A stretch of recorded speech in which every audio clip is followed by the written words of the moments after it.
Hello बच्चों, कैसे हैं आप सब। आइए हम लोग पढ़ते हैं क्लास 12th की फिजिक्स और इसमें टॉपिक है वैद्युत बल रेखाएं। तो आइए हेडिंग डाल देते हैं, वैद्युत बल रेखाएं।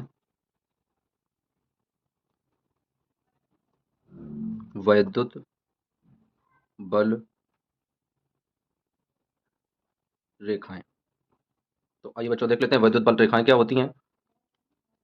नंबर एक, यह धन आवेश, यह धन आवेश की अभिलंब से, यह धन आवेश के अभिलंब अभिलंब से प्रारंभ होकर प्रारंभ होकर ऋण आवेश के अभिलंब पर, ऋण आवेश की अभिलंब पर अभिलंब पर समाप्त होती हैं। समाप्त होती हैं। तो ये नंबर एक है बच्चों, वैद्युत बल रेखाएं। ये धन आवेश के अभिलंब से प्रारंभ होती हैं और ऋण आवेश के अभिलंब पर समाप्त हो जाती हैं। अब आइए देखते हैं इसी का दूसरा नंबर। देख लेते हैं नंबर दो, यह चालक में से, यह चालक में से नहीं गुजरती हैं। यह चालक में से नहीं गुजरती हैं। अब आइए देखते हैं इसी का तीसरा पॉइंट, वैद्युत बल रेखा के किसी वैद्युत वैद्युत बल रेखा के बल रेखा के किसी बिंदु पर, किसी बिंदु पर वैद्युत बल रेखा के किसी बिंदु पर खींची गई खींची गई रे खींची गई स्पर्श रेखा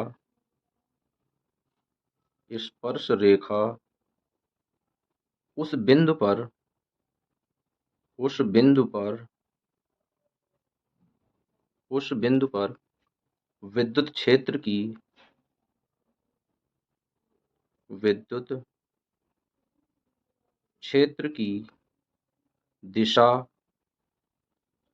विद्युत क्षेत्र की दिशा दर्शाती है। दर्शाती है। अब देख लेते हैं बच्चों इसका चौथा पॉइंट।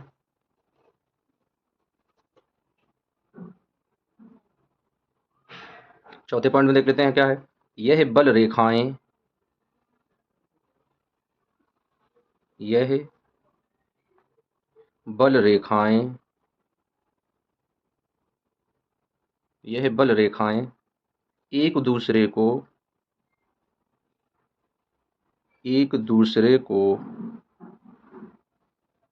कभी काटती नहीं हैं। एक दूसरे को कभी नहीं काटती हैं। कभी नहीं काटती हैं। यानी ये बल रेखाएं जो होती हैं, ये बल रेखाएं कभी एक दूसरे को काटती नहीं है। अब देख लेते हैं इसका पांचवा पॉइंट। अब देखते हैं बच्चों इसका पांचवा पॉइंट। तो पांचवा पॉइंट में देखते हैं, तीव्र विद्युत क्षेत्र में, तो लिख लेते हैं, तीव्र विद्युत क्षेत्र में तीव्र विद्युत क्षेत्र में वैद्युत बल रेखाएं वैद्युत बल रेखाएं तीव्र विद्युत क्षेत्र में वैद्युत बल रेखाएं एक दूसरे के एक दूसरे के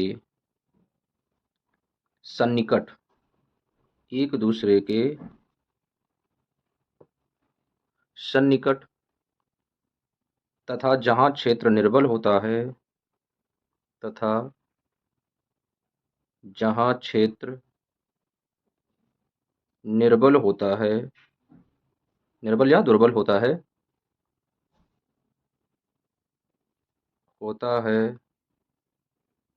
वहाँ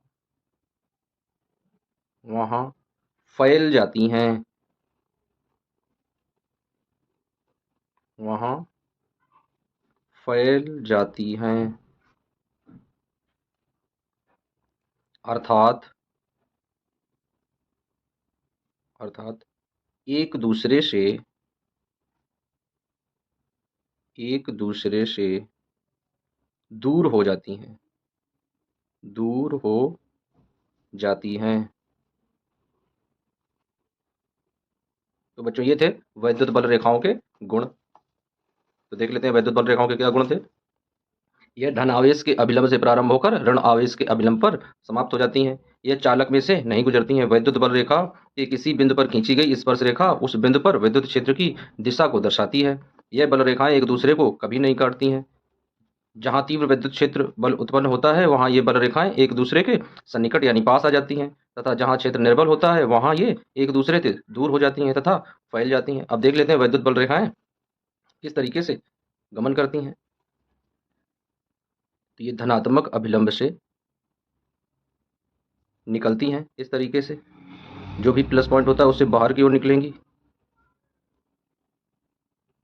इस तरीके से, और जो ऋणात्मक पॉइंट होता है उसकी ओर आएंगी यानी इस तरीके से। ये हैं वैद्युत बल रेखाएं। तो इस तरीके से बच्चों वैद्युत बल रेखाओं का जो टॉपिक है वो क्लियर होता है। आइए बच्चों देखते हैं अब दूसरा पॉइंट। तो दूसरा पॉइंट है रेखीय आवेश घनत्व। तो हेडिंग बना लेते हैं दूसरी, रेखीय आवेश, रेखीय आवेश घनत्व।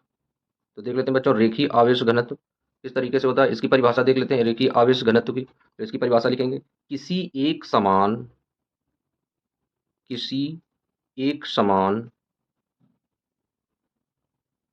किसी एक समान आवेशित, किसी एक समान आवेशित अनंत लंबाई के तार, अनंत लंबाई के तार, अनंत लंबाई के तार की प्रति एकांक लंबाई, तार की प्रति एकांक लंबाई पर आवेश, प्रति एकांक लंबाई पर आवेश, आवेश, आवेश की मात्रा रेखीय आवेश घनत्व, रेखीय आवेश घनत्व कहलाती है, कहलाती है, रेखीय आवेश घनत्व कहलाती है। इसे लैम्ब्डा से प्रदर्शित करते हैं, इसे लैम्ब्डा से प्रदर्शित करते हैं, रेखीय आवेश घनत्व को लैम्ब्डा से प्रदर्शित करते हैं। अब देख लेते हैं, माना एक अनंत लंबाई का इस तरीके से चालक तार ले लेते हैं। एक बिंदु इसका ए हो जाएगा और दूसरा बिंदु इसका बी हो जाएगा। इस चालक तार की जो लंबाई है वो है एल। अब लिख लेते हैं, माना एल लंबाई के, डेरिवेशन इसका देख लेते हैं तो आ जाएगा, माना एल लंबाई के तार पर, माना एल लंबाई के तार पर फैला हुआ, फैला हुआ, माना एल लंबाई के तार पर फैला हुआ कुल आवेश, कुल आवेश Q है, माना n लंबाई के तार पर फैला हुआ कुल आवेश Q है। तो अब देख लेते हैं रेखीय आवेश घनत्व का फार्मूला क्या आ जाएगा। तो लैम्डा इक्वल टू आवेश पूरे चालक तार में कितना है, Q है, तो Q आ जाएगा, और अपॉन चालक तार की लंबाई कितनी है, L है, तो L आ जाएगा। तो ये फार्मूला मिल जाएगा रेखीय आवेश घनत्व का इस तरीके से। अब इसी फार्मूले से देखेंगे आगे, देखेंगे यह एक अदिश राशि है, यह एक अदिश राशि है। तो इसका एसआई पद्धति में मात्रक बना लेते हैं। तो एसआई पद, अब देख लेते हैं बच्चों एसआई पद्धति में मात्रक, तो मात्रक निकाल लेते हैं एसआई पद्धति का। तो मात्रक देखेंगे, ऊपर जो ये दिया गया ये है कुल आवेश, तो इसका मात्रक होगा कूलाम। तो मात्रक देख लेते हैं एसआई पद्धति का, हो जाएगा कूलाम प्रति, और नीचे लंबाई है तो लंबाई मीटर में मापी जाती है, तो कूलाम प्रति मीटर। तो ये एसआई पद्धति का मात्रक हो जाएगा कूलाम प्रति मीटर। अब आइए देख लेते हैं इसकी विमा, की विमा क्या होगी। तो विमा देख लेते हैं, विमा के लिए मात्रक आवश्यक होता है, तो मात्रक क्या है कूलाम, कूलाम का विमा लिख लेते हैं। तो कूलाम की विमा होती है AT अपॉन मीटर, मीटर की विमा होती है L, तो L नीचे आ जाएगा बराबर, अब AT है तो AT ऊपर रहेगा, L नीचे प्लस का है ऊपर जाएगा तो माइनस का हो जाएगा, तो L इनवर्स लग जाएगा। तो ये जो है ये इसकी विमा आ जाएगी, यानी ATL -1। तो इस तरीके से रेखीय आवेश घनत्व क्लियर हो जाता है। तो बच्चों इसका यदि नोट बनाना चाहें तो वीडियो पॉज करके आप लोग इसका नोट बनाते रहिए। अब आइए बच्चों देख लेते हैं उसी के आगे का टॉपिक है आवेश का पृष्ठ घनत्व या पृष्ठीय घनत्व। तो हेडिंग बना लेते हैं आवेश का आवेश का पृष्ठ घनत्व या पृष्ठीय आवेश घनत्व। तो बच्चों ये हेडिंग हो जाएगी आवेश का पृष्ठ घनत्व या पृष्ठीय आवेश घनत्व। तो अब देख लेते हैं इसकी परिभाषा। ठीक है, किसी एक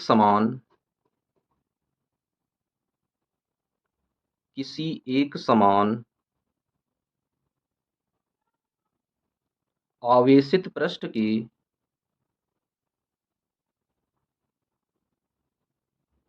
किसी एक समान आवेशित पृष्ठ के किसी भाग पर आवेश की मात्रा, किसी भाग पर आवेश की मात्रा, आवेश की मात्रा तथा क्षेत्रफल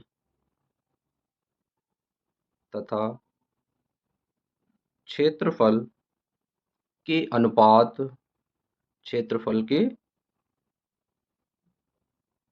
अनुपात को आवेश का पृष्ठ घनत्व कहते हैं। अब देख लेते हैं बच्चों इसे हाफ सिग्मा से, इसे इस तरीके से बनाते हैं हाफ सिग्मा, इसे बोलते हैं हाफ सिग्मा। इसे हाफ सिग्मा से प्रदर्शित करते हैं,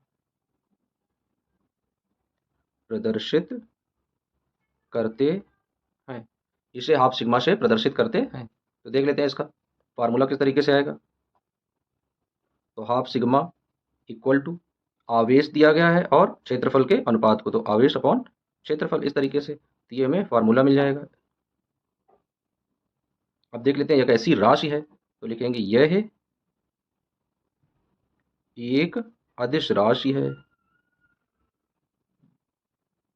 यह एक अदिश राशि है। अब यह एक अदिश राशि है, अब इसका एसआई पद्धति में फार्मूला मात्रक देखते हैं। तो लिखेंगे एसआई पद्धति में मात्रक।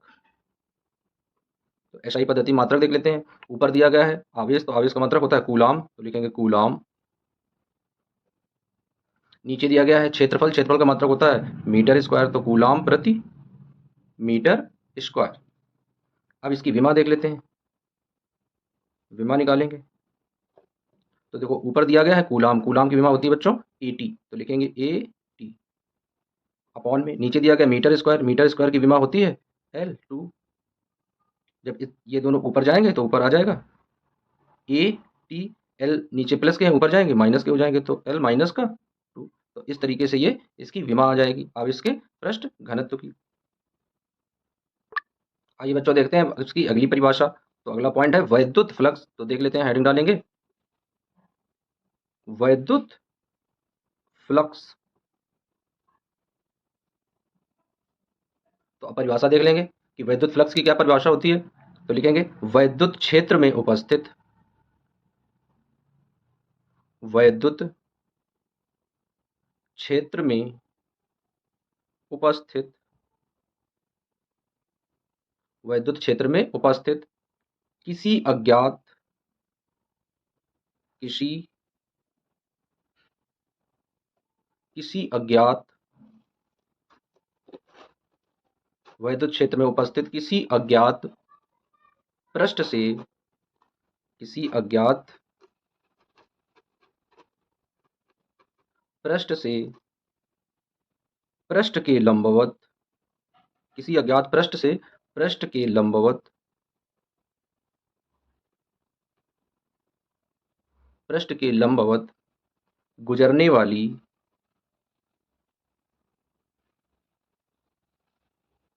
गुजरने वाली वैद्युत बल रेखाओं की, वैद्युत बल रेखाओं की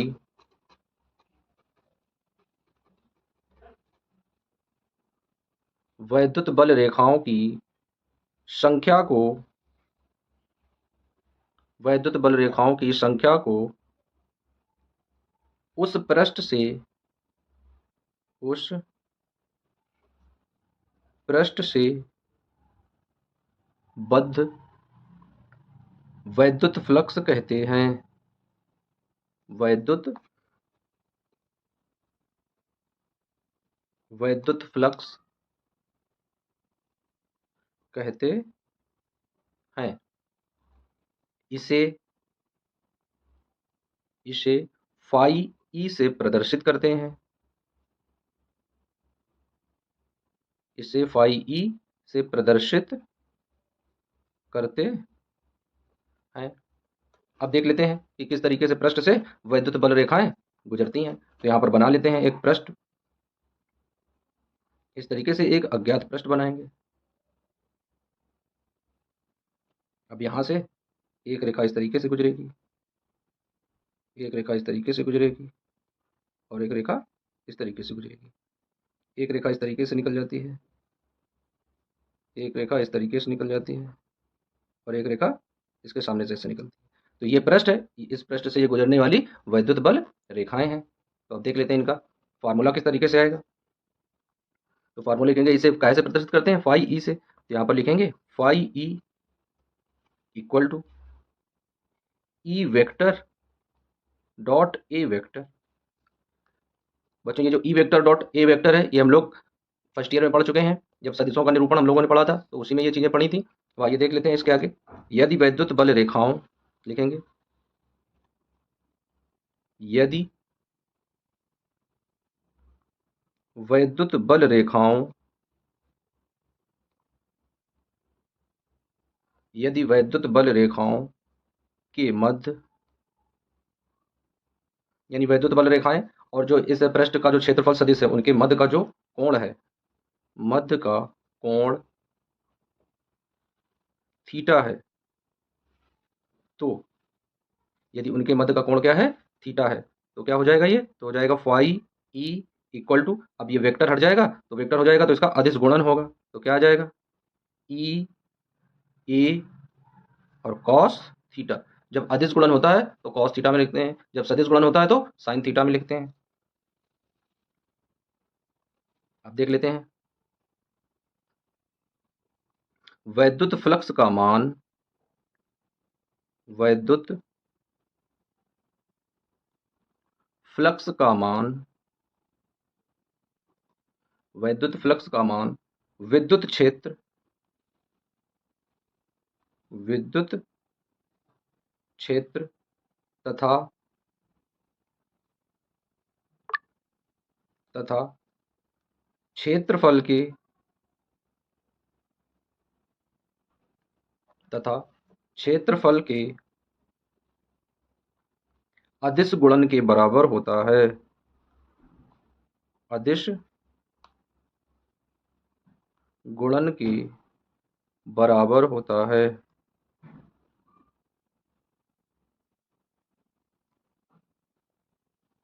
अदिश गुणन के बराबर होता है। अब देख लेते हैं यह कैसी राशि है। तो देखेंगे यह एक अदिश राशि है, यह एक अदिश राशि है, यह एक अदिश राशि है। अब एसआई पद्धति में इसका मात्रक देख लेते हैं। तो लिखेंगे एसआई पद्धति में, एसआई पद्धति में मात्रक बराबर। तो एसआई पद्धति में मात्रक यहां से देखते हैं। तो ये दिया गया वैद्युत क्षेत्र, तो वैद्युत क्षेत्र का मात्रक क्या होता है? न्यूटन प्रति कूलाम। और ये दिया गया क्षेत्र तो क्या हो जाएगा? Metre square. तो यहां लिखेंगे न्यूटन प्रति coulomb into metre square, newton प्रति कूलाम इंटू मीटर स्क्वायर। अब इसे आपस में जोड़कर लिख लेते हैं। तो क्या आ जाएगा? न्यूटन मीटर स्क्वायर प्रति कूलाम, न्यूटन मीटर स्क्वायर प्रति कूलाम। अब देख लेते हैं इसका विमीय सूत्र, यानी इसका किस तरीके से विमीय सूत्र निकलेगा। तो आइए देख लेते हैं इसकी विमा, विमा किस तरीके से निकलेगी। तो विमा बराबर, देखिए मात्रक क्या दिया गया है? दिया गया न्यूटन मीटर स्क्वायर। तो न्यूटन का लिख लेते हैं, न्यूटन का तो हम लोग जानते हैं mL/T-2 और इंटू मीटर स्क्वायर दिया गया है, मीटर का होता है एल स्क्वायर, तो एल स्क्वायर आ जाएगा। और अपॉन में दिया गया कूलाम, तो कूलाम का होता है A/T, इस तरीके से। अब इसका आपस में गुणा करा देंगे तो ऊपर आ जाएगा mL3T-2 और अपॉन में A/T। अब इसको ऊपर ले जाते हैं तो ऊपर ले जाने में आ जाएगा mL3। अब देखिए यहाँ पर 2 T हैं ऑलरेडी, एक ये प्लस के ऊपर जाएगी माइनस की हो जाएगी, तो आ जाएगा T का पावर -3। ये प्लस का ऊपर जाएगा माइनस का हो जाएगा, तो आ जाएगा A-1, इस तरीके से। तो ये इसकी आ गई विमा। और इसका मात्रक क्या होता है सही पद्धति में? न्यूटन मीटर स्क्वायर प्रति कूलाम, या इसका एक और मात्रक लिख लेते हैं।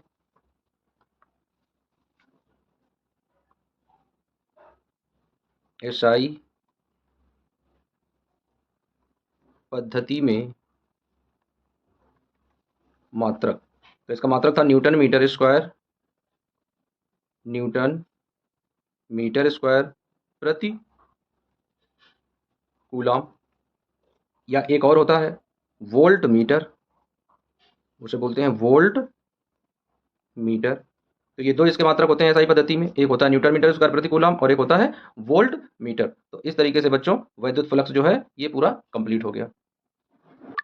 आइए बच्चों अभी तक जो हम लोगों ने अध्ययन किया है, आइए उसका एक बार फास्ट ट्रैक में रिवीजन कर लेते हैं। तो देख लेते हैं वैद्युत बल रेखाएं। तो वैद्युत बल रेखाओं का जो पहला पॉइंट है, यह धन आवेश के अभिलंब से प्रारंभ होकर ऋण आवेश के अभिलंब पर समाप्त होती हैं। इसका दूसरा पॉइंट देख लेते हैं, यह चालक में से नहीं गुजरती हैं। तीसरा पॉइंट, वैद्युत बल रेखा के किसी बिंदु पर खींची गई स्पर्श रेखा उस बिंदु पर विद्युत क्षेत्र की दिशा को दर्शाती है। इसका अगला पॉइंट देख लेते हैं, चौथा पॉइंट, यह बल रेखाएं एक दूसरे को कभी नहीं काटती हैं। देख लेते हैं इसका पांचवा पॉइंट, दिया गया तीव्र विद्युत क्षेत्र वैद्युत बल रेखाएं, यानी जहां पर तीव्र वैद्युत क्षेत्र होता है वहां पर वैद्युत बल रेखाएं एक दूसरे के सन्निकट यानी पास होती हैं, तथा जहां क्षेत्र निर्बल होता है वहां ये फैल जाती हैं, अर्थात एक दूसरे से दूर हो जाती हैं। देख लेते हैं किस तरीके से वैद्युत बल रेखाएं निकलती हैं। जो प्लस पॉइंट होता है उससे बाहर की ओर दिशा होती है और जो माइनस होता है उसके अंदर की ओर दिशा होती है। अब देख लेते हैं दूसरा, तो दूसरा पॉइंट दिया गया है रेखीय आवेश घनत्व। तो अब देख लेते हैं रेखीय आवेश घनत्व।